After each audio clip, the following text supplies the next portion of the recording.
শহরের আশ্রম চৌমুহনী বাঁধের পারে এক বাড়িতে যোগেন্দ্রনগর কাটাশিয়ালার লিটন রায়ের রহস্যজনক মৃত্যু হয়।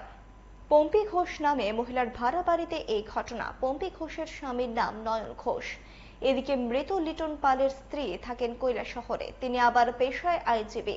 কি কারণে লিটন পাল সেই মহিলার বাড়িতে গিয়েছিলেন তা স্পষ্ট নয়। মৃতের ভাই জানান, সোমবার বিকেলে অপরিচিত সেই মহিলা ফোন করে জানান তার ভাই অসুস্থ হয়ে পড়ে আছেন। এরপর তারা ছুটে এসে লিটন বাবুকে জিবি হাসপাতালে নিয়ে আসেন, কিন্তু চিকিৎসক তাকে মৃত বলে ঘোষণা করেন।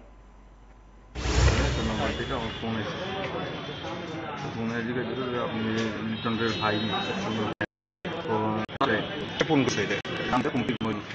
ফোন করতে কি হয়েছে করতাম না কিছু আমরা তারপরে আপনার ভাই লড়ে কয়টার সময় আপনি বোনের খবর পাইছি? আমাকে ঠিক ফোন করছে 4:32 বিকেলবেলা। বিকেলে আমি বইয়া রেস্ট করতেছিলাম, স্নানে যাবো ইন্ডিয়া গাড়ি খুলছি।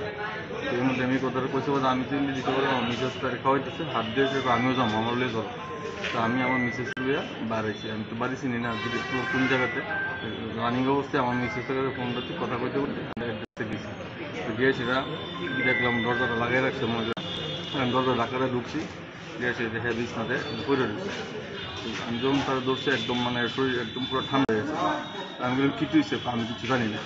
এতক্ষণ হয়েছে ঘটনাটা, আমরা একটা লোককে গিয়ে হসপিটাল নিতে পারছে না লোক করে।